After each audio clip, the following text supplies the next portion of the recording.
2:30. Yeah, it's gonna be in the middle of the day. We're gonna. I wanted to do this outside just to make you sweat, but Okay. you know. Well, I'm a natural sweater. I'll sweat anywhere. I'll sweat on your couch. Speaking of sweating, how was yesterday? Yesterday. Oh, dude, that shit was fun, man. Yeah, dude. It was a good turnout. But what was it for? I don't know. My buddy Marshall Moon over at Toonsmith. Shout out Marshall. He hit us up and asked if we wanted to play a show at East Austin Hotel. Yeah. Toon Swims, and we were down, so we said, "Fuck it, let's go do it." I saw the Instagram post, and it looked a little warm out there. It was toasty. I took my shirt off, everything. You take your shirt off for any show, regardless. You're not wrong.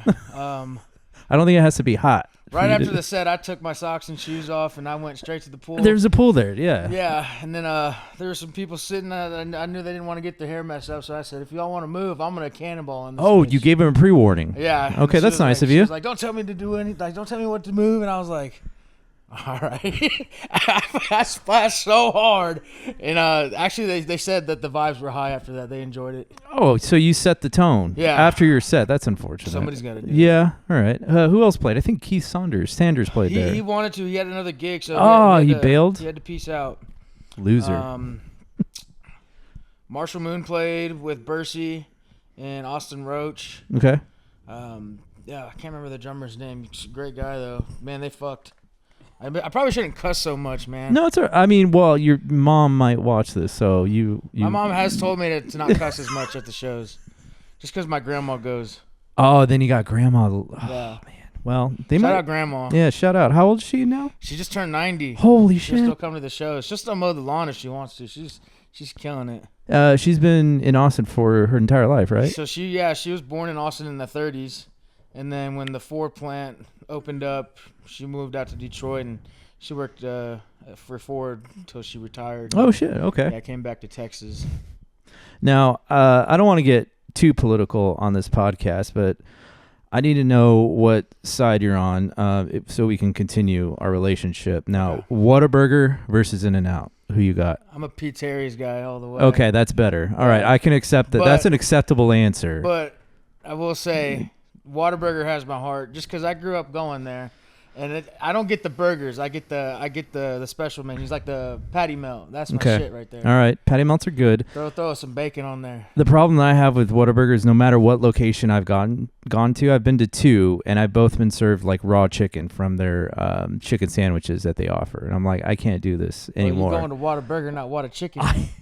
I know that. I get it. It's not the.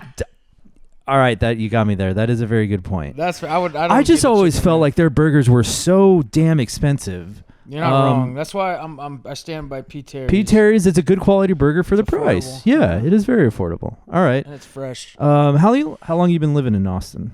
I grew up here. Okay. Round Rock, Austin. All right. Been here my whole life. Yeah. What do you think of the changes so far? It is what it is. I mean, like, it's always gonna change, and that'd be kind of silly to think that it would never change. But I'm just here with the times, man. I've met a lot of good people, and they make the time here good. So Yeah. that's all that matters to me. So are you? Forgive me for my lack of knowledge of your musical career, but are you fairly new to the Austin music scene? Yeah. Because it was through Nico that I think it was you who told me the story that he was like, dude, Jacob, you gotta start playing shows with your talent. Yeah, dude, I only met Nico like 2 years ago, and I just walked in. How much worse has your life gotten? Jesus, no comment on that one. God, remember that studio shoot at Blessing and a curse. the Black Box, the live recording? I was there for like 7 hours, just waiting for them to get set up, and then finally, anyways, go on. That was a nightmare. Yeah, it was a night. Thanks, Nico. No, it was still fun. We still had a good time. Yeah, no, it was a good time. No, I met Nico like 2 years ago. I just walked into Friend's Bar, and it was dead. It was on a Monday, and I was with two buddies that were in town, and I was like, I wonder if I offered this dude $20. I never met him before, and I wonder if I offered this dude $20 if he'll let me play a song. And so they were like, yeah, go do it. And I did it, and he said no. What? He just straight up said no? He actually, what he said, you got cash? And I was like, Nah, I can go get some cash though. Oh my god. Then he Wow. he ended up letting me go up, and I ripped it. Yeah. And then he told me that I got to play another song, and then that's really how it formed. That was the first time I ever been on a stage ever. Was that Friends Bar? Now, how long you been playing guitar? Since like 6th grade, I got Guitar Hero, and that should change my life. I think it changed a lot of people's lives. Yeah. I tinkered around on the guitar, and I thought I was just going to be expert level god on Guitar Hero, and that wasn't the case. It was a fucking hard game to play. It was. I got used to. expert level on Guitar Hero first, and then And then you transitioned the over. dexterity and the fingers. And Yeah. the rhythm, it helps out. For sure. What made you want to pick up? Well, other than that game, what were some of your influences in playing music? Yeah, so I had a homie that Talking to that mic, like you act like a professional. I grew up down the street with, and we used to skateboard just as little kids, and he had like 5 guitars in his room. And then when I'd go in the house, he'd start playing, played Smoke on the Water, and I was just like, I need to learn that song right now. And then he taught me it, and it was pretty simple. And I just kept doing it. Also, my brother, he's a big video game player, like big nerd. Yeah. Like MLG, plays like competitions. Oh, wow. And so he would whoop my ass at video games every time, and I would cry as a little child. So my time was never taken up playing video games. Like the time that my brother would play video games, I'd spent that time learning guitar and then playing just through YouTube. Okay. So you never played any shows, and you just thought, hey, I'm going to talk to this stranger at Friends Bar and be like, I'm going to play. Yeah. Was there a band behind you? So at that time, like when I just played up with like at Friends Bar. Or At Friends Bar. Yeah, it was Riley, and then there was another bassist there. I can't remember who it was. But just getting on that stage at that time, like just that moment of feeling like, damn, I'm on a stage playing music. I do this all the time in my bedroom. Right. Even though there's 1 person, 2 people in the bar right now, they are fucking with it hard. Yeah. So I don't know. I just wanted to keep doing that. And I would always like hang out and jam with friends, like in their homes. And there I have my buddy Dante, that's my bassist in Texas Rebels, and it would just be him and I just hanging out and jamming. And we'd always be like, yeah, let's start a band, let's do this. But it's one of those things. It's like unless there's a fire under your ass or there's something that makes you, have to say yes, then we would just kept going on and just jamming and not taking any action. But one of his buddies was just like, hey, we got a show at Far Out Lounge just on a Tuesday. Oh, hell yeah, right down the February street from 9th, actually. I remember the day. It was last year, 2024. And he said, he asked if we wanted to open up. We didn't have a band yet. We didn't have a drummer. We had no songs. We had a month notice. And then my buddy Alexander, our drummer now, he would serve me drinks at the Domain. He's a bartender. Okay. And that dude is rock and roll as fuck. Yeah, he's a handsome devil too. Yeah, he's like a build your own character. Like, and he rips, dude. He rips the drums. He's very good. He's very good. Yeah, he plays the part really well. So it was funny, man. I remember asking him, like, hey, man, you want to jam? Dude said, I don't jam. he was like, I create. And I was like, okay, that's sick. All right. I was like, we're going to rip. Okay. So we all created one day. And then, we took on the show. And on that Tuesday, we had like 55, 60 people come out. And like it was a great turnout. Yeah. And we ripped. And it was just a great time. I was like, okay, it made sense to want to keep pursuing it. Right. Because the proof was there. Yeah. What was it? So was that even further indication that this is something that we want to pursue? Absolutely. 100%. I was hooked at that point. And that was last year. Yeah. So last year. With any creative endeavor, there's peaks and valleys. Mm-hmm. Have you guys experienced that yet? 100%, yeah. And I mean, that's just kind of, not everything's always linear, There's peaks and valleys, there's ebbs and flows. Like, the main thing is just keep your foot on the gas pedal, have a heavy foot. Because, I mean, once that momentum's going, you can't let go. Because I hate feeling stagnant, Especially if it's something, like music, it's a passion, Like, if we're going to spend all this time, like, it's crazy. I'll send 200 text messages. We'll do all this and that, all this before a show to play for 45 minutes, right? But that 45 minutes to get all those people out, it's so worth it, like, to share that experience with everybody that's there, And then there's times, too, like, we'll play, and then, so it's not even that we even think about it. Just, like, a week will go by, and we haven't linked up. And it's just like, oh, shit, it's time to get back to work. You know, we can't just not keep doing anything. What do you feel like you bring to the band, other than your guitar and your vocal skills? Well, I'll say this for the whole band: the vibe and just everybody's just, we all mesh together so well. Like, you know, even though we all haven't known each other forever, like it feels like we have, you know. And when we're playing instruments together, this is the crazy part. It's like our bodies kind of like switch, you know. It's like we're telepathically creating, and we're all on the same page. It's a very special thing. Yeah. You're creating memories together. Absolutely. So why were you up in the Domain a lot? I live up there. I live okay, up north. I didn't know that. Yeah, I was a little Domain rat before I was a 6th Street guy. Now you're a 6th Street rat. Yeah. It's just that's where all the music is. I just at that point I was at the Domain, just kind of in that crowd. I just was like partying. You know? For sure. And before I realized, okay, there's just live music a lot downtown. What's fun about the Domain? I don't spend much. Shit. Well, actually, I knew all the bartenders and the bouncers, so okay. I wasn't really spending money going down there. There's clubs there? Yeah. That's kind of what I only know of like Punch Bowl, Social, and Q2 Stadium in that area. What else is up there? Oh, yeah, and then I would still recommend checking it out. Okay. There's Rose Room, which is like the EDM vibe. Right on. They got like a Irish pub for like sports. That's right. I forgot about that part. They got Dogwood. They got a Dogwood downtown. Actually, I don't know if it's even there anymore. They closed it. I mean, it's cool for what it is. Yeah. I just overdid it, and I was like, man, I'm not gaining anything. I'm just hurting myself being out here. Musician isn't your only occupation that you do. What else do you do for work? Yeah, I'm a real estate agent and an investor. Oh boy, how's the market? It's pretty slow, not gonna lie. But that's where the investments have been coming in play. I'll buy land and then just put it back on market. Okay. I'll buy it cheap. So 2020, obviously we saw a huge boom in the real estate business. Now, I know nothing about real estate, but I knew it couldn't last that long. Yeah. So now we're seeing the market correction. Yeah. How is that playing out?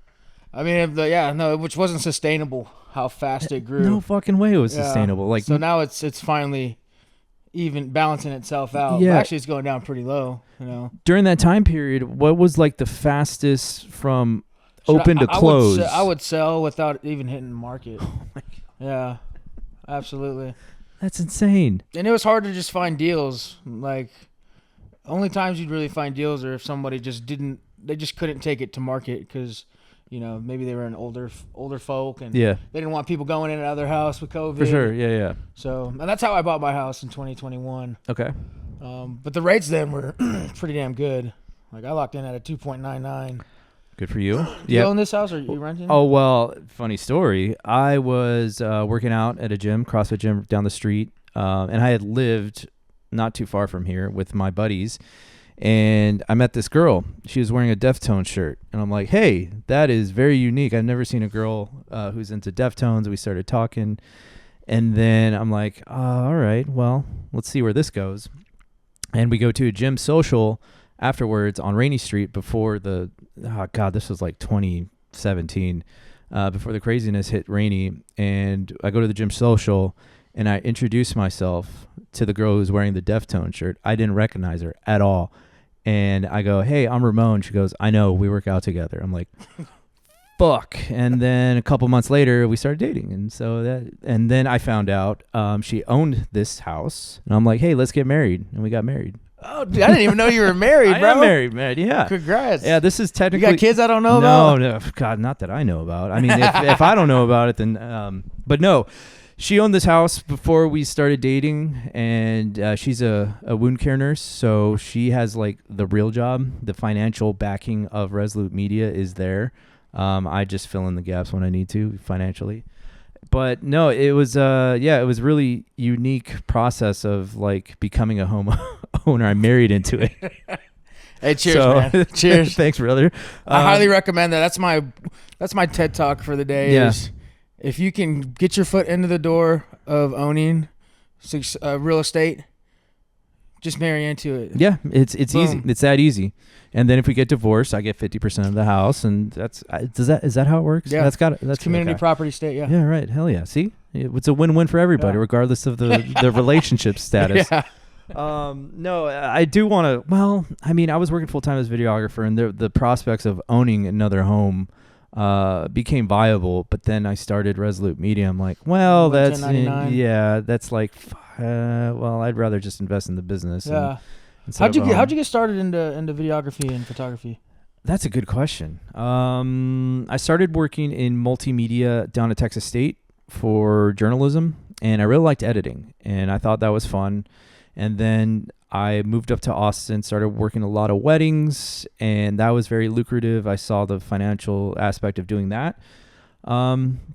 And it just kind of evolved into just doing more and more video work and finding out like there's other stories out there in different industries that I could be a part of and make some good money off of.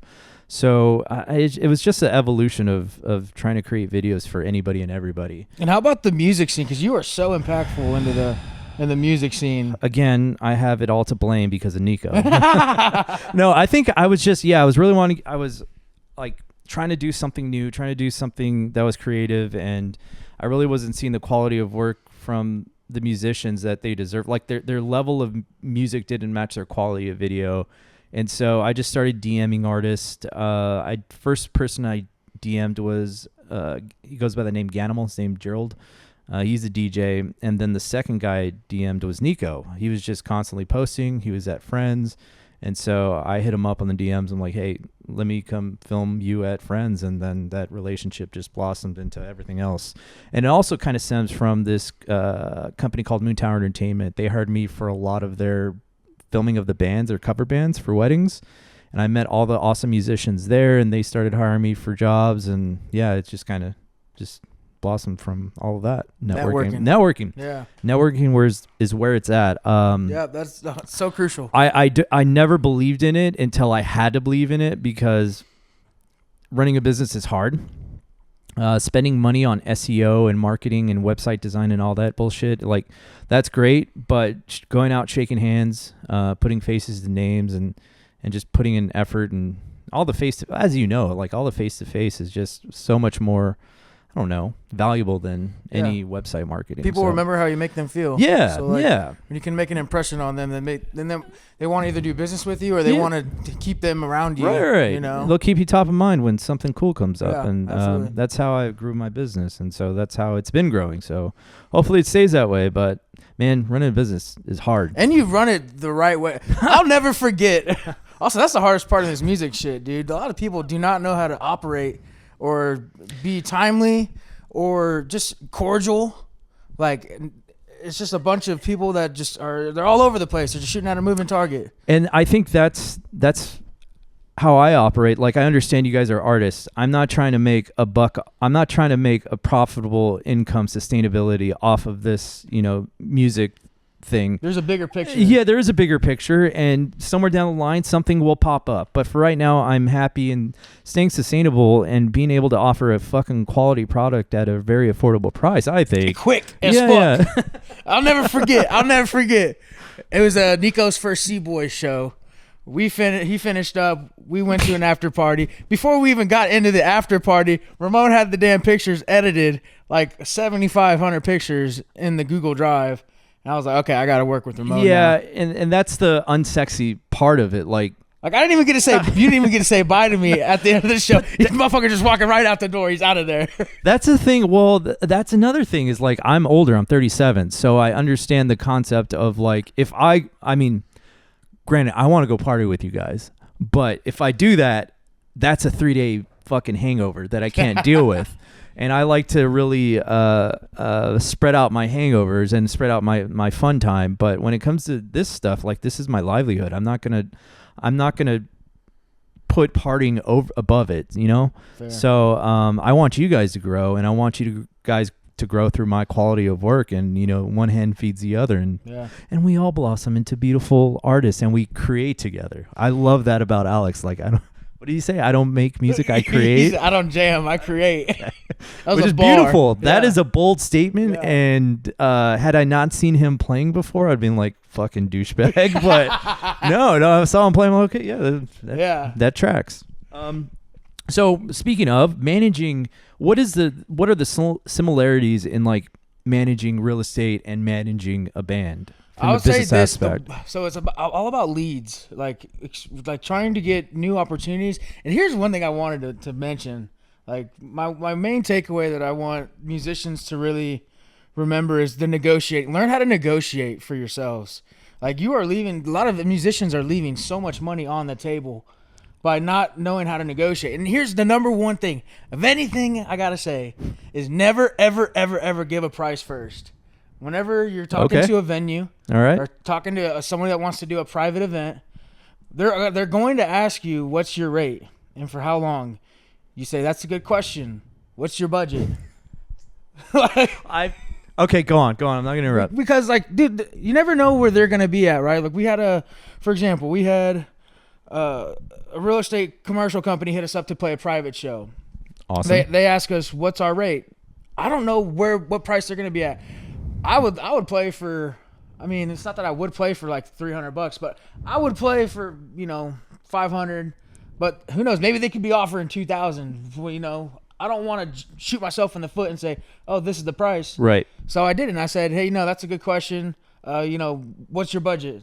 Off the rip, they said, "Yeah, we were thinking like $2,500." And Sold. No. This is where you get them. You don't want to blow your load too quick. Oh, that's why. Oh, man, that's why you're your goat. All right, go on. You say, "Well, I can't answer for the rest of the band. Let me talk with the rest of the group. I'll get back with you." And then he's like stumbling over his words. He's like, "Oh, well, that's just where we were starting off price wise. Like we can go a little higher." And then I was like, "Okay, well, let me know, and I can talk to the band." Yeah. And then we rose the price up another $500 just to play for like an hour and a half. Yeah, and that's dude, that is so. That's a good way to go about it. However, some people would have just said like right off the bat, "Yeah, we'll play for $300." Yeah, that's true. And it's a balance of desperation versus like, what's going to be financially optimal for everyone. But I think for that realm, I mean, how many opportunities are you getting to play for a resident or a real estate, whatever, corporate event? I mean, it's not like it's happening every day, right. every week. See, and I think that's where I try to understand the relationship. Like if it's going to be a one-off thing, then I'll certainly price higher. But if I see value in a long-standing relationship, like I do the music scene, I'm like, all right, let's just keep me busy, keep me well fed. Let me be able to buy the beers at some high-end place, and we'll call it even. But yeah, that I think being in a creative industry like I am, I never know because we always have that dance. What's your price, Ramon? I go, what's your budget? And then it goes back and forth. So that's a key concept to keep in mind. It's hard to do it with music, like for like your service to a musician. Yeah. A majority of musicians are broke. Yeah. Versus like a company, because a company, I mean, they just want the cheapest. Yeah. Or sometimes a lot of times they do want the best. Like, okay. And I think it's just important to just not set it so low, because I mean, there's a lot of money that could be left, on the table at the end of the day. It was Keith Sanders said that if you're not getting 100 a man, then you need to walk away from that deal. Yeah. I'm like, okay, at least there's a standard there as far as the music industry here in Austin. What are some of the places you've been dying to play since? Continental Club. I want to play Continental Club. I want to play Mohawk. Okay. Sea Boys. Those are the top three. Yeah. Those are some respectable venues here in town. We're very fortunate. We got to play Antone's our second time for the weekend. Dude, after being only a year in and you got to play such a historic venue. Yeah, the air feels different after playing there. It does. However, I don't want to be a Debbie Downer. Does it change the fact that Antone's has moved to different locations? It doesn't bother me. Because I remember being, I don't know, I think I was 23 and I saw Gary Clark play at Antone's. This is before he got big.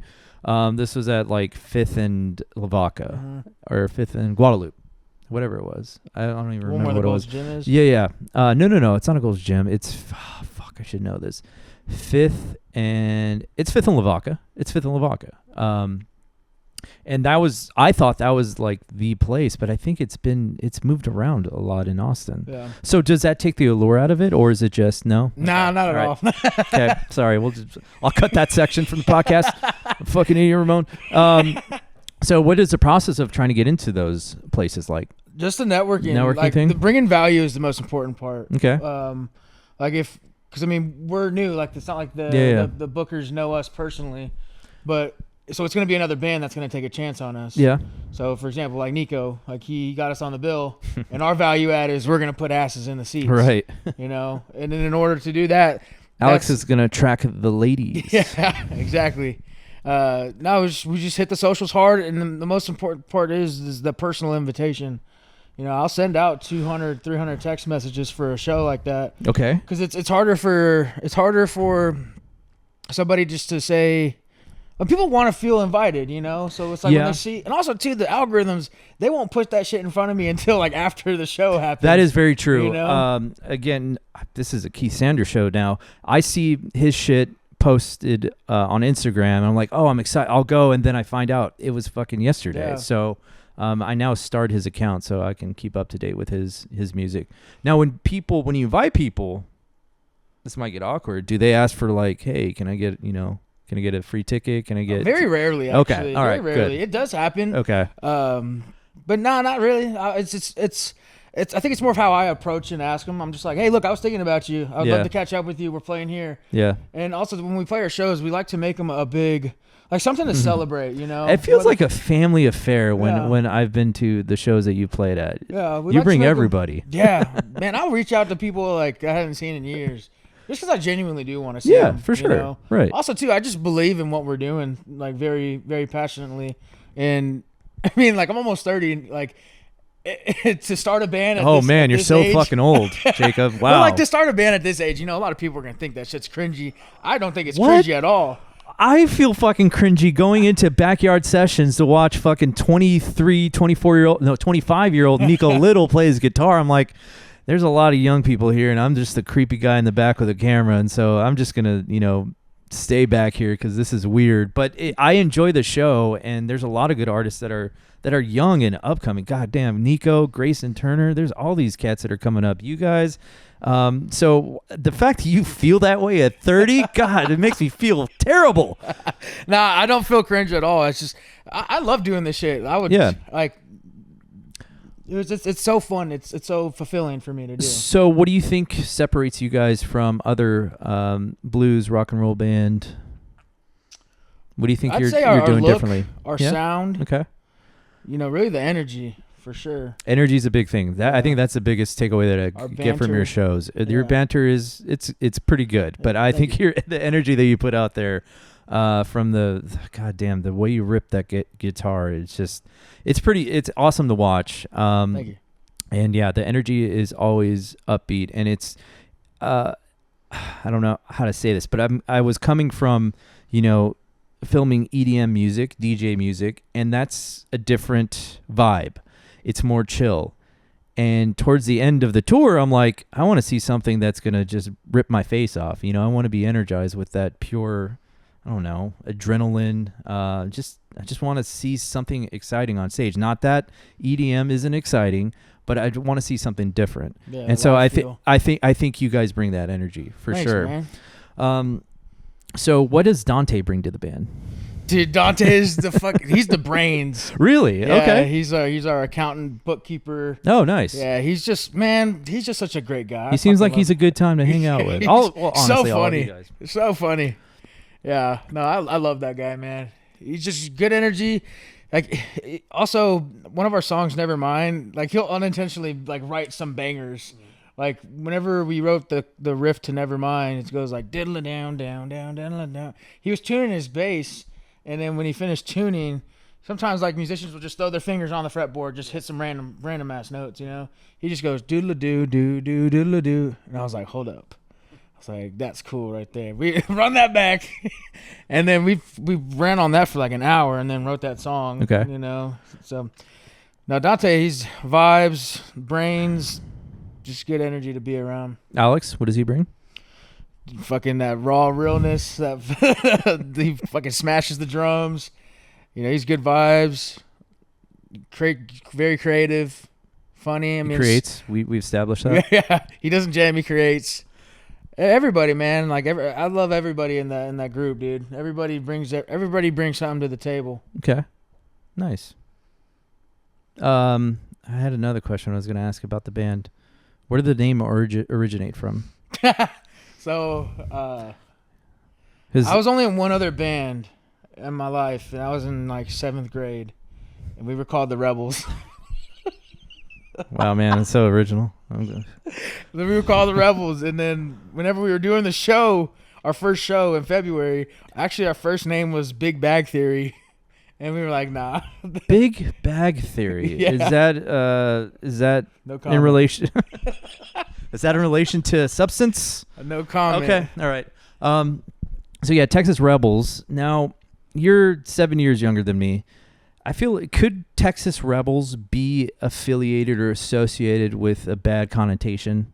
I'm talking like the Southern Rebels. Oh yeah. Only one person's ever asked me that actually. So I'm the second one. Second. Yeah. Second.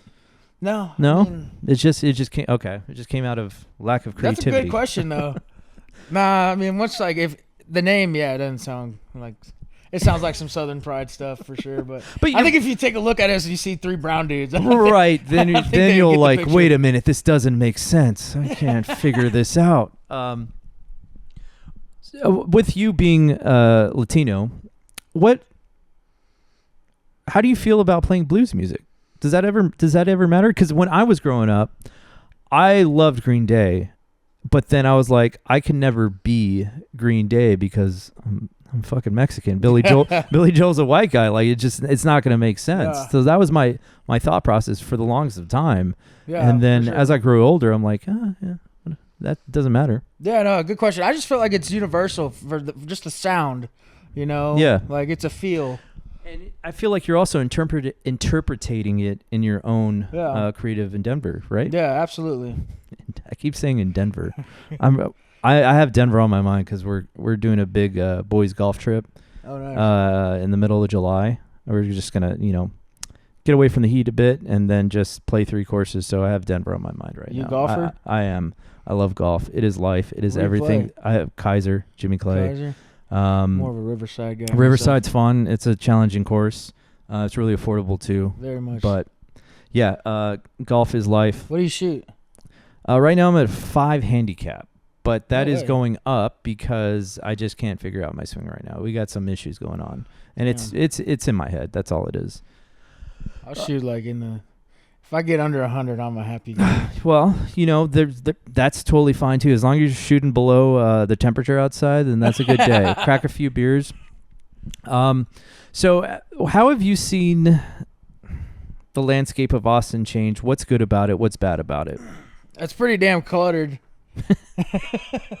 No shit. I know traffic is bad, but Yeah, no, that's pretty bad. The homeless is pretty shit. That's another thing. How have you seen that changed? It's a lot. Yeah? it's a lot. It is a lot. Yeah, I mean, they don't fuck with me. Right. Just because I'm big. Because you're a big guy. Yeah. But I mean, I feel like it is becoming an issue because about 2 years ago, I was down on Rady Street taking photographs, and I was pointing my camera at the Frost Tower, and up walks this homeless crazy guy just like threatening to kill me because he thought I was taking photos of him. I'm like, I'm just going to ignore you and I'm going to walk away, but this is not a good situation for us to be in right now, so let's do something about it. And nothing really has changed, has it? no. Okay. Well, so when do you think it got really bad?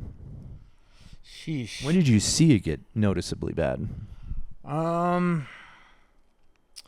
mean, it's kind of always been It has? Okay. kind of always been a lot of homeless people, but definitely in the last 5 years for sure, it's been like fucking, especially like if I'm with some lady friends, like when they're leaving the bar, like I'll walk them back to their cars. I think you have to, right? I mean, I know there's initiative to kind of clean up 6th Street, but man, they're kind of everywhere, and it's interesting that they all hang out by the police station downtown.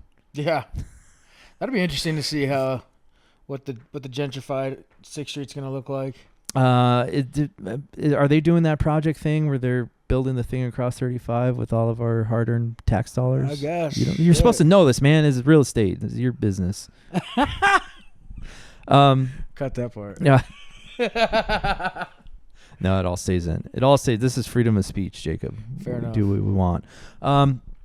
So, how are you feeling about the things going on in the world right now?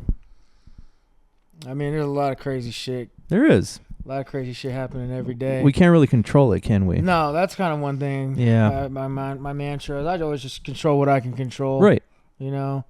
And Because I mean, shit.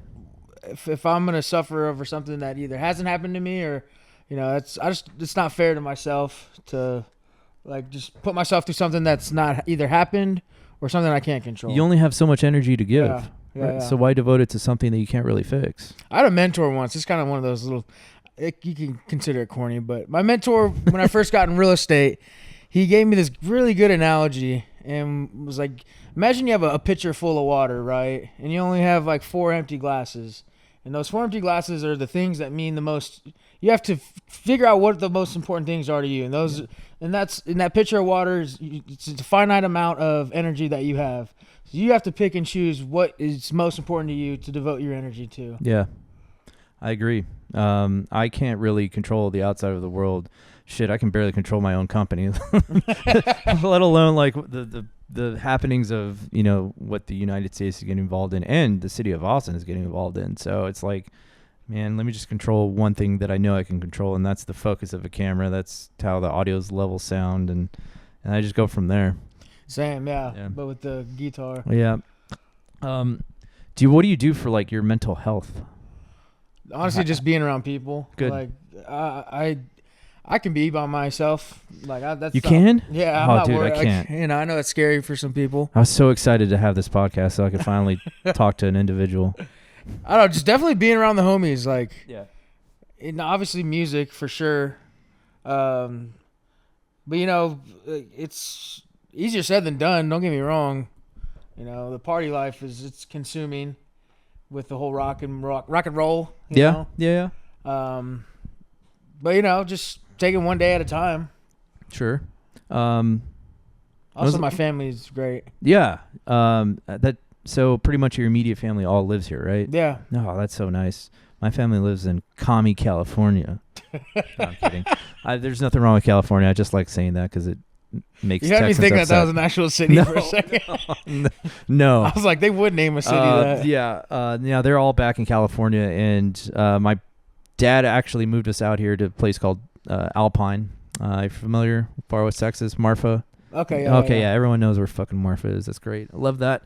But Alpine is right next to it. We had a big rivalry with Marfa because I don't know why. We just didn't like them because it was high school and it was mainly due to football. And we hadn't beaten they hadn't beaten us in over like 60 years. And my graduating class of 2005 was the first time to lose to them. So that hurt us apparently. Damn, were you on the team? I was linebacker, wide receiver. Damn.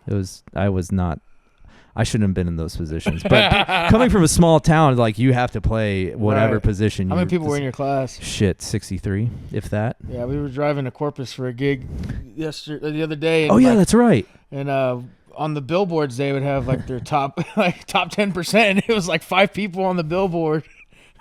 That's one way to get into UT. Just do good in a small school. It was like Taft, Texas. How big was your school or high school you went to? Shit, I think we had like 2,000 people in the whole school. Oh my God. Something like that. That's insane. That's like a quarter of the population in Alpine. Yeah, we were like a 6A. We were a 6A school. What'd you play? Linebacker? No, I played... defensive end? I played football my freshman year of high school, but our school sucked. I played left tackle on offense. And then... How long did you play for?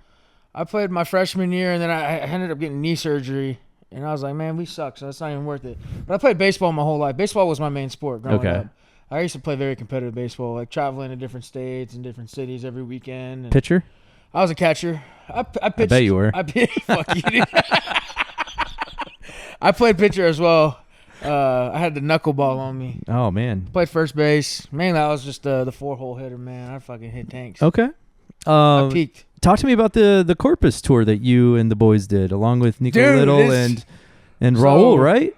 Yeah, so Raul, Raul travels to Corpus and back like 3 times a week. It's crazy. What? Yeah. Oh my God. So he's from Corpus. But That's insane. He'll leave. I know he's from Corpus. He'll leave Austin at like 2 a.m. just sometimes, like after just being here and then just drive all the way back. Yeah. No, it was cool, man. But it was like some hiccups for sure. Go on. So I took my car to the shop, and so they gave me a loaner, and it was Is this a loaner? No, that one's mine. Oh, okay. They gave me an electric car. I will never fuck electric cars. God, see, Californians taking over Texas. No, I'm kidding. It was nice though. Honestly, the sound system made the whole. Was it one of those Nazi ones those Teslas? No, it was a Mercedes. Okay. I took my car. Oh, so it's still a Nazi one. Yeah, shit, you're not wrong. I'd say it's more Nazi than any of them. I know, right? They're the OGs. Yeah. Those Germans sure know how to make a car, though. Anyway, sorry. That was just bad humor. Well, I don't know, because that shit fucking, my shit died out. Did you charge it? Did you I went to a Buc-ee's. Are you sure you charged it? Yeah, so I went to Buc-ee's because they had a charger. They was the only one that had a charger that was compatible with the Mercedes. Interesting. The Tesla chargers don't work unless you have a converter. So right when we pull into Corpus, like right when we enter, there's like 2 miles left on the like battery. Nico's looking up, where charging ports are, and the closest one was at a hotel, but it was a Tesla charger, so it didn't work. Right. And this was like 2 hours before the gig. So I called Mercedes, and then I'm like, hey, can I come pick up one of the converters? And they're like, yeah, that's fine. Right when I got there, they said we just sold it. So then they're like, yeah, we'll send roadside assistance and pick up the car, and then we'll charge it. Okay. So I was carless in Corpus Christi. How many people were you transporting over there? It was 3 other people? Yeah, 3 other people. You all fit in one? Okay. It was like an SUV. Oh, okay. All right. Yeah. That makes sense. I was like, dude, it was travel a whip. a lot of people. But fuck electric. I'll never drive electric. Oh, come on. They're pretty sick.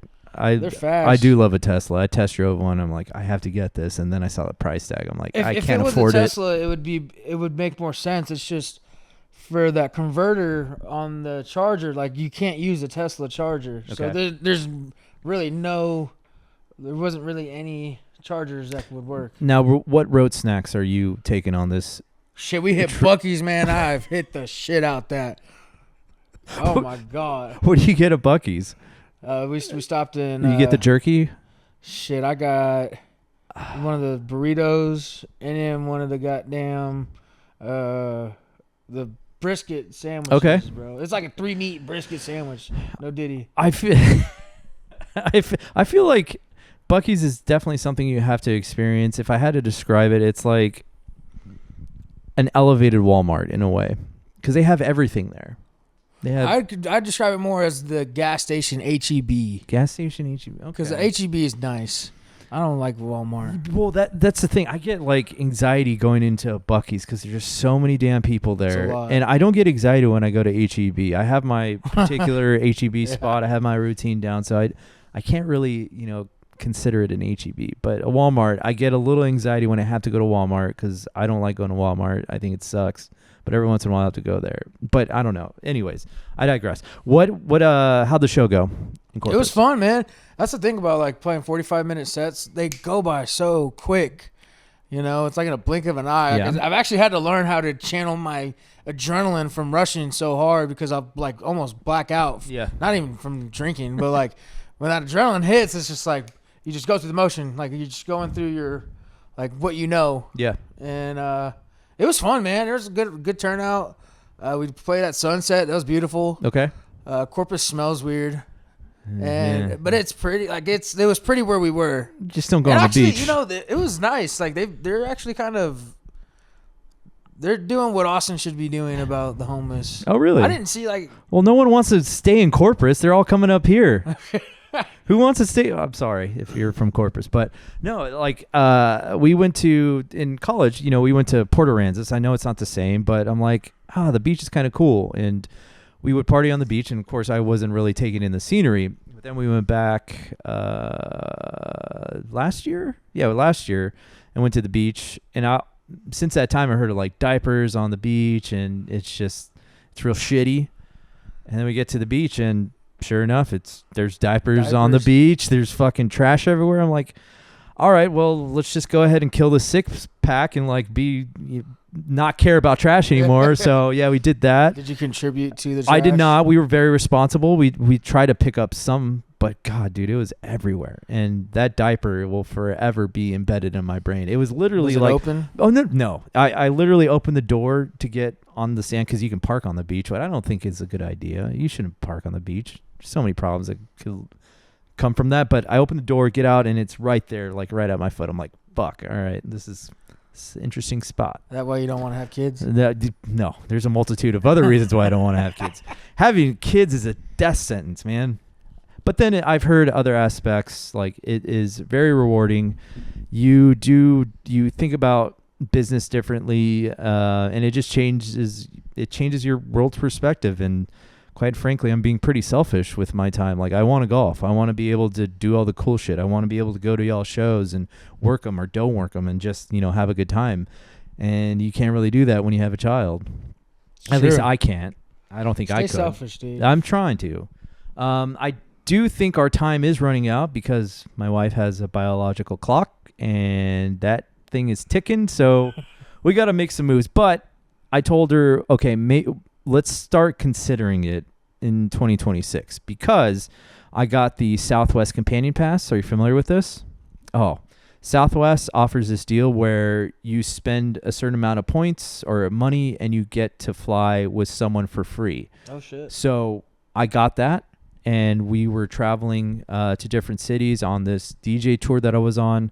And so we got to experience Kansas City, Seattle, San Jose. It was a fun time. Damn. So now that I kind of, got her with the travel bug, she's kind of like, all right, we can put off having a kid for at least until this thing runs out. So we got till 2026. So after that, I'll have to find something else to convince her I need to to start do. traveling too. It is fun.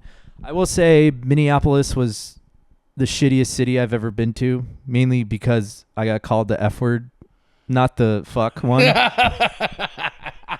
did I think fuck? Well, because that's a fun one. The other one is like, well, here's my take on it. I was standing outside the Capitol, the Armory, downtown Minneapolis, and I was doing a time lapse of the venue. So when you're doing time lapse, you have to let the camera just run continuously. And so as I've noticed this, like there will be one hooligan that'll start to yell at me to try to get their attention, and I just wave and they go on by. But this time I heard I saw this guy stick his head out of the truck, and he was like, hey, film me. And I'm just like, I'm going to ignore him. And then as he's passing by my tripod, he yells, and I go, at first I was like offended, and I'm like, oh, we can use that word again? Like, you can openly use that word? Okay. And then I got upset. I'm like, no, wait, you're the one. And then he was already gone.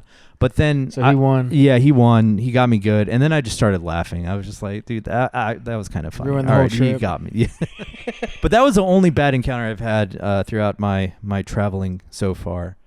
Seattle's awesome. Love that town, despite everything that. I don't think I've heard anything good about Seattle. Well, that's because you haven't been there, dude. It's a good time. It's a good time. Was it raining? It was a beautiful day. I think that's why.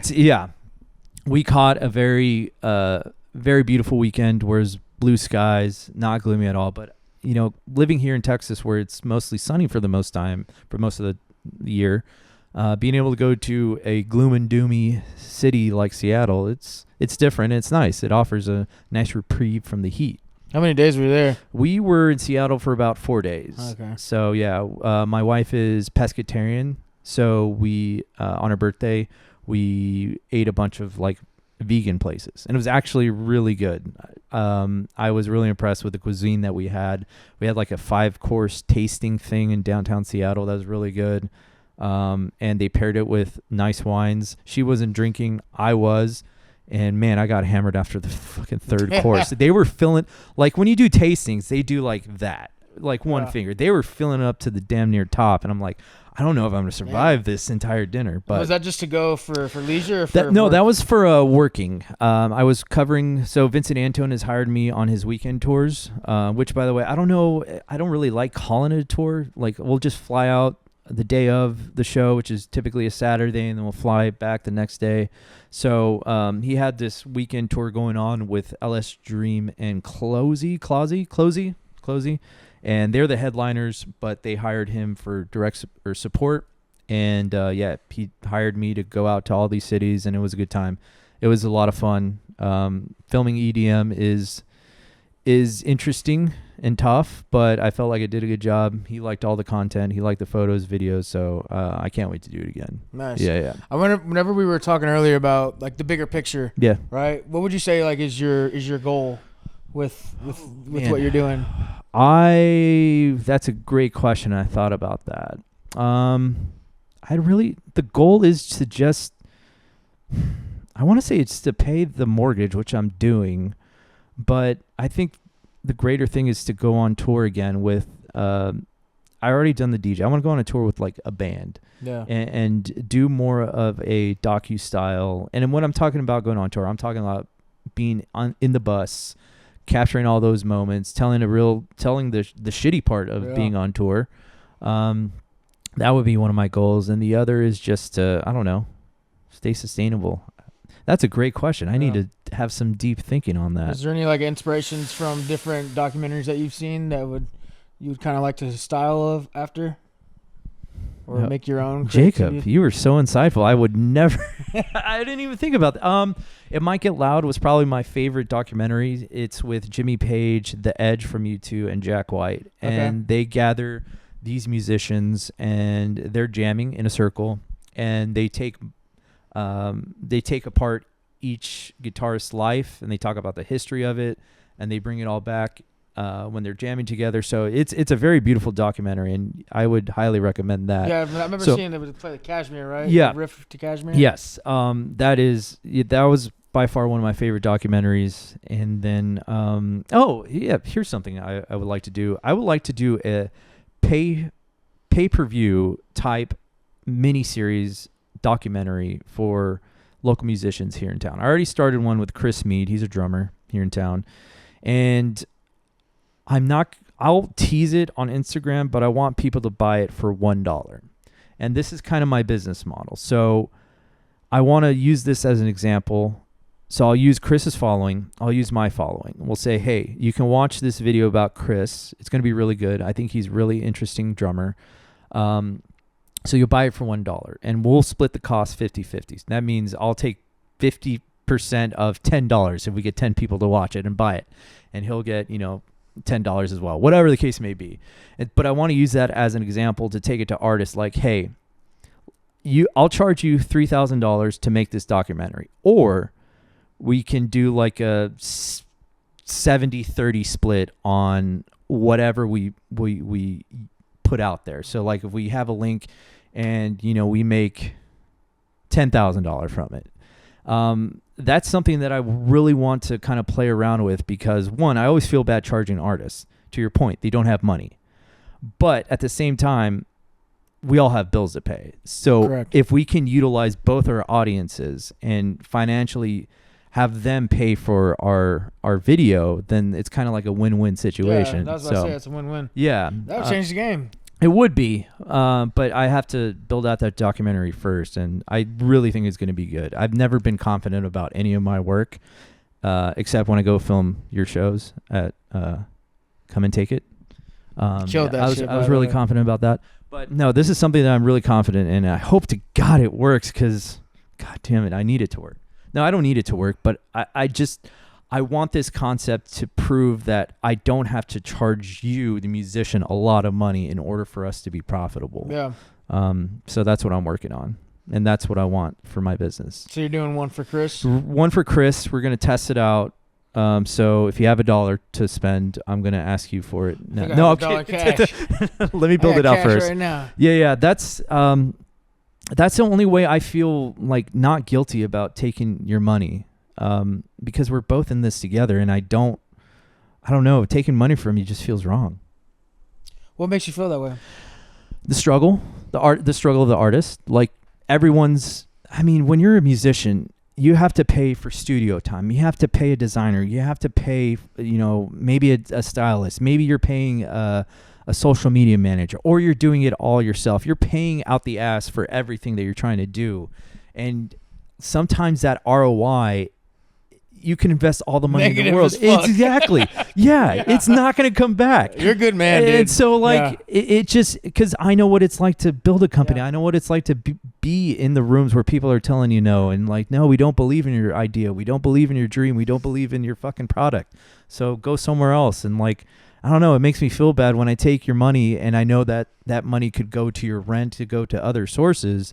So, but at the same time, I have to charge a fee. Otherwise, Sure. you're not going to value it Right. because everything here, at least here in America, has a dollar amount associated with it. And if it's for free, no one gives a fuck about it. Like, how many times have you thrown away all your swag glasses like that you get from whatever event? They're gone, right? Right. Yeah, but you buy those nice pair of $80, $90 Ray-Bans, you're going to keep on.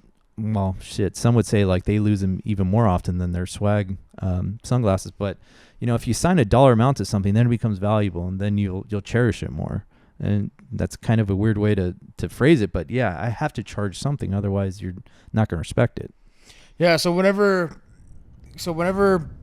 let's say you start breaking in, like all the artists that you're doing work with, Yeah. and then they start making it bigger where they have the funds. Yeah. Where's the switch start to happen for you? Well, then, I don't know. We haven't crossed that path yet. But I'd start preparing for it. I know, but shit, make dude. I think, yeah. Well, we'll see. My thought is I don't want to think too much in the future because I can't control it. I can only control what's in front of me right now. Mm-hmm. And if you keep doing the work, eventually we'll have that conversation down the line. But I think it's just putting enough effort and good faith out there like, hey, I'm giving you these rock bottom prices. So down the line, you'll come up with a fair price and you'll see the value and you'll kick it back to me. Right. So that's putting a lot of faith in the artists that I work with, but I don't think that they would do me dirty in a sense, you know? Yeah, no, people remember how you make them feel. Yeah, like, exactly. Yeah, no, like you taking care of us. Right. Like now we want to take care of you. Yeah. That's the way it should work. That's Yeah. how any good business relationship should work. Absolutely. How do you foresee the Austin music scene growing or shrinking, or what is I think it'll keep growing, man. We got some heavy hitters out here. It's growing, and I'm glad to be a part of it, but I'm on the inside. I don't know what's happening on the outside. So Yeah. I just hope like a lot of the venues just do better business and just be better about transparency, like being more urgent to pay out. Are people paying out in cash, or are they doing Venmos, or how does that work? Sometimes both. Like sometimes they'll do like a PayPal. Sometimes you've gotten cash. Okay. It just depends, how shady they are.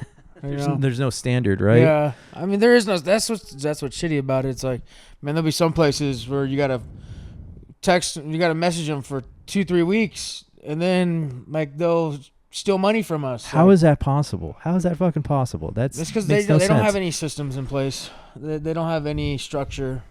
Like we I won't say the venue, but say the venue. No, I'm kidding. Hotel Vegas, motherfucker. Really? They're shitty. Really? Yeah. Oh yeah. my god. Okay. I'll never do business there again. We hit capacity at their venue. Yeah. And man, you couldn't even walk in there. Yeah. And then it took them 3 weeks for them to finally respond to us about payment. They sent us, it was funny, they sent us $72. I thought there was a typo. I thought they forgot to put a 0 at the end, And then they were like, well, we only got 24 tickets. We only counted 24 ticket sales. We sent them a picture of the whole venue. Right, like how fucking packed we it was. have visual evidence of that. That is not true. Yeah. And then they were just like, well, this is what pissed me off, dude. They were like, well, we felt like there was more people than 24 ticket sales. If we could just send y'all like another $50, And I was like, shove that 50 up your ass, Like that's just so stupid. That is wild. Well, so did you sell out? Now I'm kind of playing devil's advocate. Was there capacity inside the venue or outside It was on as the well? inside. Okay, we played the inside. Still, that is pretty.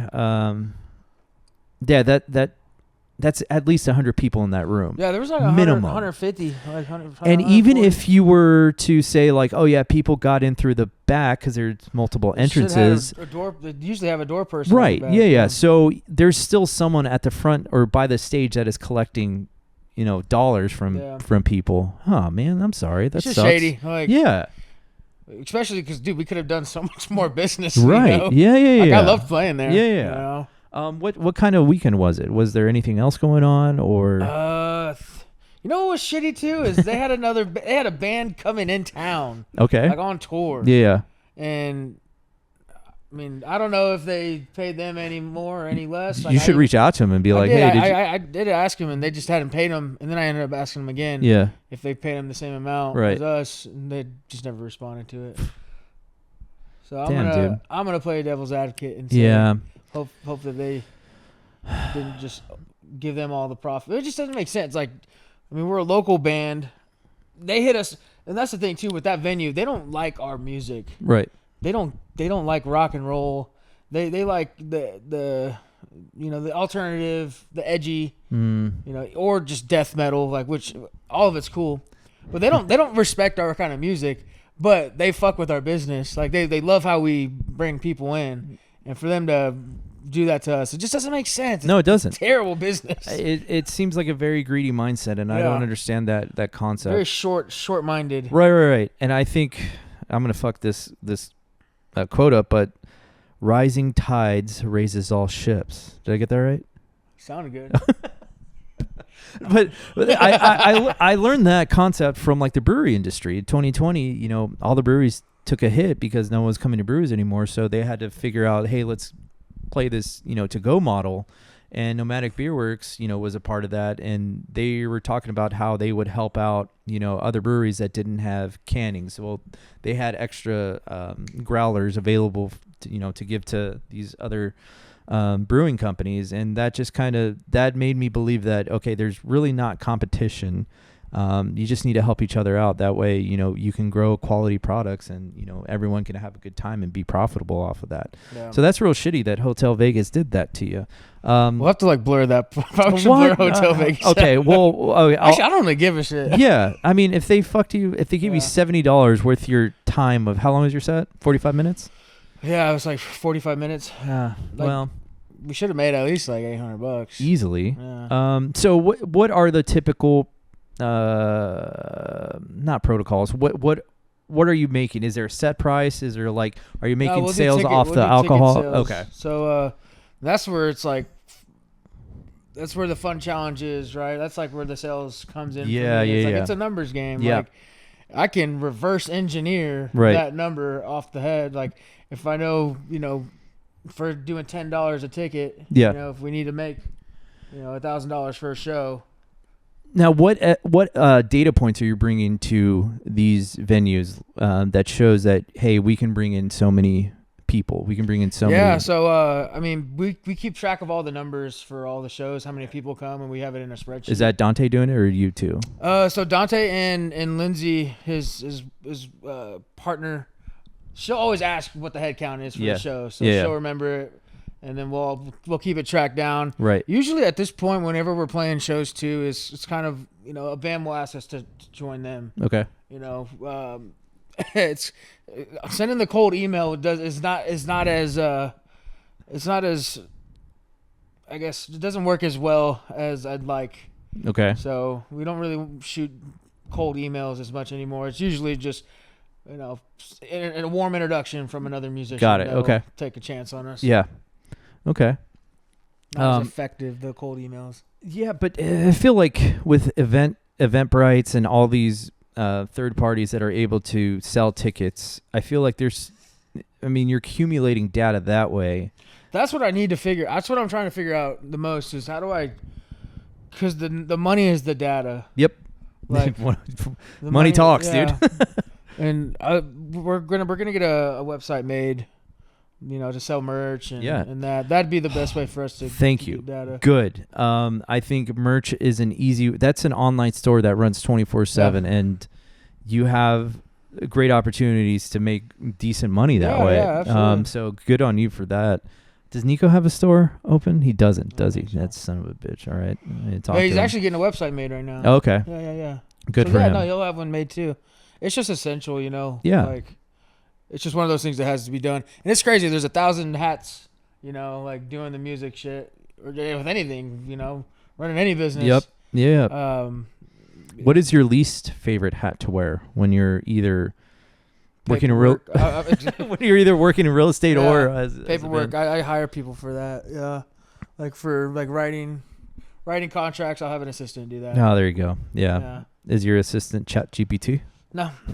No, she's a real person. Oh, it's a real person? Okay. Yeah. Yeah. ChatGPT has been, I don't know, I feel like a boomer because I don't know that much about it, but I feel like it's the shit.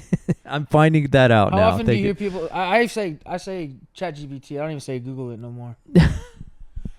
You know how much water you're using when have you heard this? Like they use so much water. we fucking live in America. We make that shit. No, it is very useful. I use it to, write long-winded emails and like, hey, check this for that. Make sure everything's grammatically correct. And that saves me tons of time because I don't know how to write English too good. Same. But that's an American education right there. But no, it's been very beneficial, and I'm trying to find new ways to utilize it. So how are you using AI for your music career? If you are. Shit, our first song, the cover art is AI. Okay. Yeah, there's like this platform. I think it was like in some type of Discord or some type of chat, and it was like we just gave it descriptive words. Yeah. Because it's like it was like 3 dudes in a Ford. They look like bandits. And like we just typed in very descriptive words, and it just kept spitting out. And I'm not gonna lie, sometimes it's pretty fucking shitty. Like it's smart, but it's kind of dumb. Yeah. Like it'll take a long time to do something simple. I can't wait for that long time to come here because then I'll be out of business. That's one thing thanks, that Jacob. it won't replace. Thanks, Jacob, for replacing me with AI. It'll replace a lot, but something like musicians, like videographers. I know. Videographers, you'll be fine. But photographers, maybe not so much. I feel like there's always something that you need to compare yourself to, right? There's always something that is in my mind that I'm competitive with.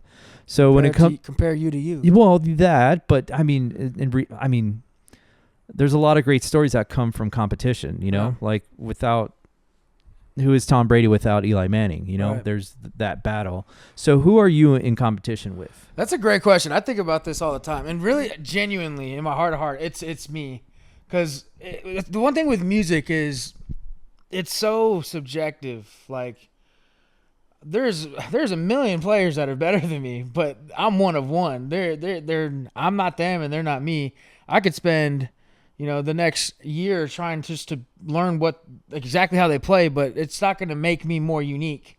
That's how I've always thought about it. Like whenever I go, that's what's so cool about being in this city is there are so many heavy hitters and so many talented cats.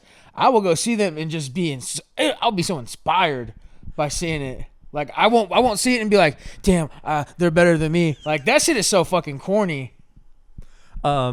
In that Black Box studio session with Nico Little, I did there's the last guy who came in. I forgot his name. Do you remember his name? Ivan, yeah.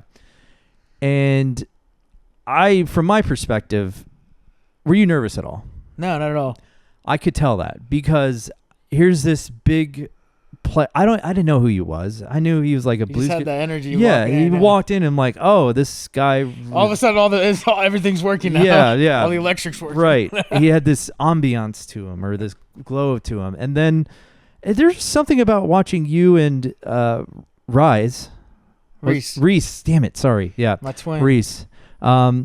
Seeing you guys just chill there and rip alongside him. Yeah. That was fascinating to watch because I think Nico put this guy on a pedestal in my mind. I'm like, oh, this guy's really good. And then I would be nervous if Roger Deakins walked into the room and I have to stand next to him and press record and film all this shit. But you guys just seem to not care. You know what I've been realizing too more lately is I'm always confident in my ability to play because I've put in so much time on my craft. But now I've been realizing I need to, and humbly doing it is just fucking just like if I, because I wasn't nervous at all, but if that situation was to happen again, yeah, I would have taken a verse. Like I would have sung one. I would have sung a verse. I wouldn't just let it be. Yeah. I wouldn't. That makes it a more cool experience too. Yeah. Like I would shine a little more. It's definitely an after or during a shower moment. Like you're in the shower, you're thinking about all those moments you could have won those arguments. I think, yeah. Well, it's it reminds me of whenever I met Nico. Like I was confident in my ability to play, so I was like, hey, and I brought value by saying I'll give you $20 to play. But I was like, yo, let me play a song. Pretty much is what I'm saying. Like let me play, and you'll see. I'll have Nico back again because he's a returning guest. What is one nice thing you can say about Nico? Shit, I'm thankful for that motherfucker, dude. He seriously changed my life. Yeah. he put me on the stage for the first time. I'm forever thankful for him. He's gotten our band into Antone's.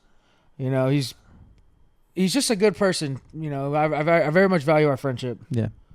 What's one shitty thing you could say about Nico? No comment.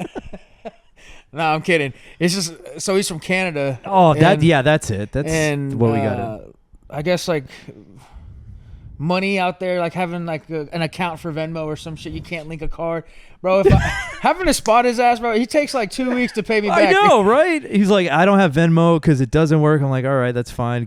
He asked me if I could do Zelle. I'm like, yeah, I guess that's fine. But you're fucking 25. How do you not have Venmo on your phone? Been here long enough, bro. Yeah, get the Venmo.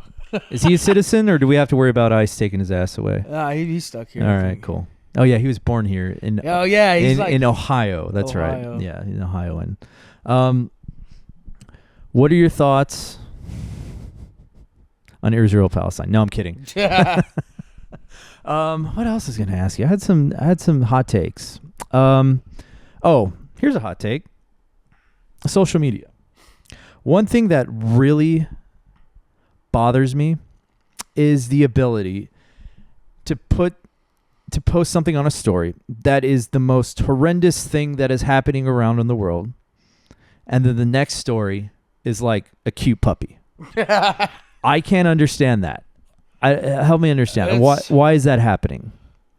Because the social media, they want your emotions to go up and down, up and Sure. down, and up and down, and that's just not good for the brain. And I'm like, I'd be lying if I said I wasn't a victim of it. Same. But like, Same. man, this just, if you think about it, it is not normal for the brain to just be like super, super happy one moment and then get all sad. And then like the next moment back and forth. Like that's how they keep you on the app. The goal is just to keep you on the app as long as possible. And they'll do whatever it takes to keep you on there. I posted so I had a conversation with Madison Wickham. He runs THC Provisionals out in, out of 290. Have you heard of this company? That's Chill Country. Chill Country, yeah. They do sit. Oh, dude. Yeah. Oh shit. Okay. Yeah. I was supposed to play there, but they canceled. They canceled you? Yeah, and then I reached out and they never responded. Oh, all right. Well, I'll throw. I'll talk to Madison about it. Yeah. Man, that sucks. I'm sorry that. I was excited to play. I know. Too. Yeah, it's a fucking. I think they had management change. Well, maybe. Or some director change. I would still love to play it, by the way. You sure? Absolutely. No harsh feelings? No, not at all. Really? Promise? I'm rocking the hat. Nice hat. All right, Madison, you hired this guy to play at your venue. Anyways, so we had a conversation. We were talking about weed. Our Lord and Savior, Governor Abbott, he just vetoed a very important bill for THC consumption. I heard about that today. Oh, that was honestly, they just reversed it. Yeah, they reversed it. They said, yeah. no, you can sell your THC products. Good. Which, and there's a whole other conversation going into that. Anyways, I posted a video about our conversation and, how my dad never told me to not drink alcohol, but he's very about like, don't smoke weed. Don't you dare smoke weed, but alcohol, that's fine. Anyways, I posted on TikTok and 0 views. Apparently you can't talk about drugs on TikTok, but Instagram totally fine. Really? It's kind of weird. Yeah, TikTok is weird like that. Yeah. They'll censor. We posted a promo once, and we had cigarettes in our hands. Yeah. And they didn't let us upload it. You had then cigarettes. Yeah, but then I put just like a little black, censor over it, and they allowed it. Oh, it's wow. the AI that detects it. That is so weird. I mean, we were talking about weed, and it wasn't like, oh yeah, let's go get ripped, and you just talking like a weed plant, right? Like yeah, weeds in the garden, and they censored me. Yeah, it's That the AI sucks. that picks it up. Damn AI, dumb conversations. For real. How do you feel about social media? It's wild. It's scary, but I mean it's a tool. Like, thank you it's for a saying tool. that. Yeah. Very much. I mean, shit, man. What other way can you post something and reach that amount of people in that short amount of time for no money? And the thing is too is like you never know who's seeing your shit. Right. Like, and that I'll say this algorithm, it's getting better about putting it, finding the niche of who like the target audience is, and even if they're not liking the posts, like It's getting in front of them. Yeah. For sure. That's definitely a good tool to have, especially if you're a musician. It's essential. Like me. If any business or any band is serious about what they do and they don't operate social media at somewhat of a high level, like, you're getting left behind. I know. Unless you just got a fuck ton of money. Yeah. Like, it's just it's a highlight reel. You got to let people know. If a business goes a week without posting, like 2 weeks without posting, like, sometimes you'll just be like, are they still operating as a company? Like, what's going on?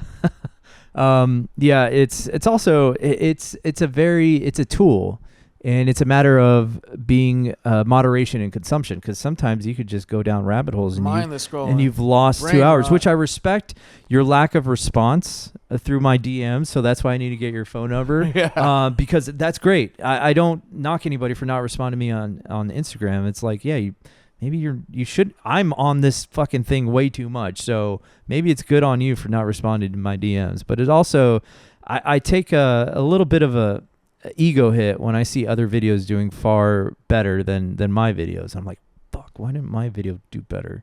But then I just take into account, like, hey, 500 people saw this video that you don't know who they're associated with, so stop being a bitch about it. That's a lot of people, man. If it gets like even 20 likes on it, imagine 20 people coming up exactly to you. and saying, hey, that's a phenomenal point. Like, I need to translate those ideas into good vibes like that. Yeah, and it's hard to, like, it's just like what I always have to keep in mind is the hook is just so important to a video. If it doesn't reel you in, that's why they call them reels. They have to reel you in. Like, within the first, like, half a second. A lot of people don't even have the volume when they're scrolling. Yeah, I know. That pisses me off, So there has too. to be, like, a hook caption or on the screen, or, like, something that visually hooks you off the rip. You know, people aren't really as much just sitting and watching a whole video. If the short form content has to be just, boom, like. Yeah, that's the thing that I like. It's all about pretty pictures, but the thing is, your music needs to be heard. So how do you fix that problem? Also, people aren't going on social media to be sold your music. No, I want to entertain them. I want to entertain them with good music, not be sold. I mean, like, sometimes I'll find, like, some really good musicians or artists just by them doing. It won't be them posting their music first. It'll be them bringing value to me in a way of, like, they're doing a cover of a badass song that everybody loves or that I love. Yeah. And then I'll go scroll their shit. And then they have really good content of their personal music. Yeah. It's just kind of what I've noticed. Anything else you want to talk about from the corporate show? Anything you're leaving out? Man, it was so goddamn hot out there, bro. Oh my God. We passed out by, like, we were in hotel beds at, like, by midnight. Yeah. That's what the sun will do to you out on the beach, especially. Cool. So you slept a lot. I slept. The bed sucked too. Great story. Yeah. I'd be sleeping. Did you have to, whose room did you share with? Who was in the room? Nico and I shared a room. We had our own beds, though. Oh, nice. That was disappointing.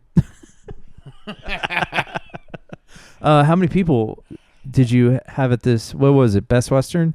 It was a Best Western. I love a good Best Western. Well, because it's either best. I was gonna take a shot and be like, "Oh, you guys didn't make enough money that you had to, like, rent a La Quinta or Motel 6." Okay, yeah. It was a good time, man. I wanted to do it just because I've never traveled anywhere for a show. This is your first one. Yeah. Okay. Like, like, only made $100, but still, I went for the experience. That's a fun time. That's definitely a story they'll remember. Net negative down on the show. Net negative, but well, that's what it's like when you go on tour. Yeah, it's the value and experience that we got, the exposure that we got. Yeah, crazy. Broke a string, like, on the 4th song. Oh, attaboy. It's the best. He's the best. He's good. So we've been at it for well over an hour, and that's why I love these podcasts. Is time just flies by. What other controversial subject should I talk about? Or I have one more. Hey, you think We got. Yeah, let's think. Whatever is now. Roe v. Wade. Man, that's all I got. When are you guys playing again? We were gonna do So Dante and I's birthday was their back to back. Dante's is on the 6th, I'm on the 7th, but Dante's gonna be out of town. Oh, We're gonna be releasing a new song probably a week or two after that, so we'll do a single release for that. who are you recording with? What studio? Are you doing it yourselves? Yeah, so we'll record at Dante's house, just DIY. Nice. And then one of our boys, his name's Oskai. He's actually like an engineer. Okay. Just like an like not a sound engineer. Oh. Like he's like Like- for a career. Okay. I don't know what kind of engineer he is. Electrical. I think Okay. software dad or something like that. He just is passionate about music. Okay. And he's good with the shits. Right on. And he'll mix it. And then Dante's dad out in Nashville, he'll master it. Oh, Yeah. wow. So you're really keeping it in the family. Yeah. Yeah. And also, is that Anthony Kiedis on your tricep? It is, yes. That's awesome.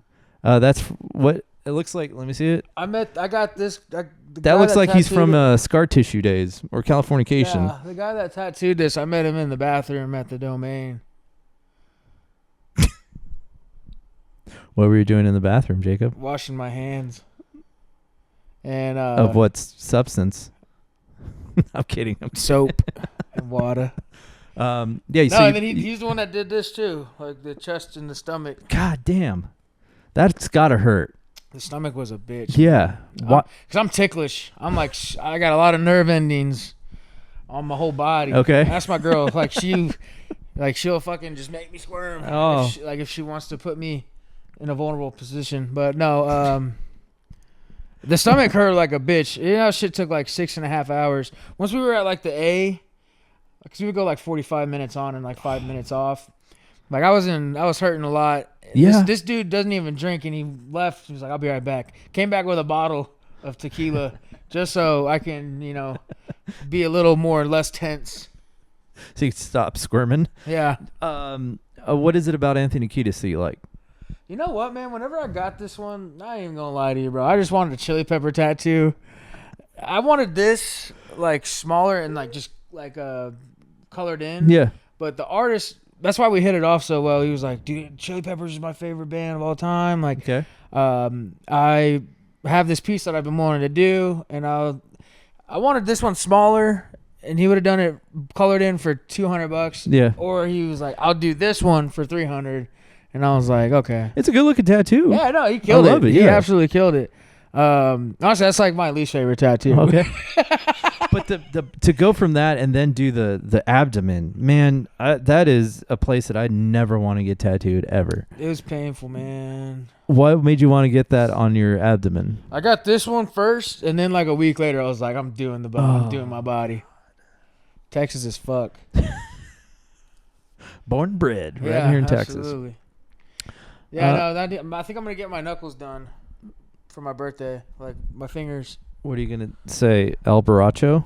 No, I'm gonna get It's a Steve-O Texas thing. Rebels. Oh, No, I'm gonna get Freebird. Freebird. are you joking or? I'm gonna get that. Okay. Sick. Ramon's like, oh, what the fuck? It's your body, your choice. Whoa, Roe v. Wade know. over here. All right, dude. I don't have anything else. I've asked you all the Me neither. I'm questions I trying had. to think. You don't have to extend. I mean, these podcasts go for an hour for reasons Yeah, because for sure. we hit the sweet spot, dude. Yeah, we got some good shit in there. Well, yeah. Thank you so much for coming over all the way down south, and yeah, it's always fun. Pleasure. It's always a pleasure. Pleasure. Oh, last time you canceled because why? Because you went to that Marcus I King. saw Marcus yeah, King. and you got tuned up, didn't you? Tuned up and tuned out. And you had other obligations, but this podcast wasn't one of them. Yeah, but I Son of a wanted to bitch. come back. It meant to. No, I've been happy to have you guys and anyone else. So really happy you came. And then yeah, that's it. Anything else? Appreciate you, man. Nah, just cool. we're dropping a new song at the end of that on Friday, actually. This Friday. Yeah, we were dropping from Antone's a live recording song. Is that cleared? Because I know Nico had some. It's an original. Okay. All right. Cool. Well, I'll be. You're the second artist to do this to me. In that they have a song releasing on a Friday, and I filmed this like 3 days before, and then it lights a fire into my ass to get this out. So we'll have this segment to help you promote your song. Perfect. It's Cool. called Fast Lane. Some blues shit. Texas blues. Did you play it at Come and Take It? Yeah, I played it at Come and Take It. And What- then, Do you know what time, Mark? Was it towards the end of the set? I have some ideas tinkering around. It was like the fifth song. Okay. 5th song. All right. 4th or 5th song. Okay. I have some ideas. I don't know if it's a good one. But anyways, we'll figure it out. So, dude, yeah, thank you so much. Stay cool out there. Keep working in the real estate. Yeah, my stomach rumble. I did. I'm hungry. You're going to go get some In-N-Out? Some P. Terry's, bro. All right. They got this thing called a P. Scary. What's this P Scary? It's on their secret menu.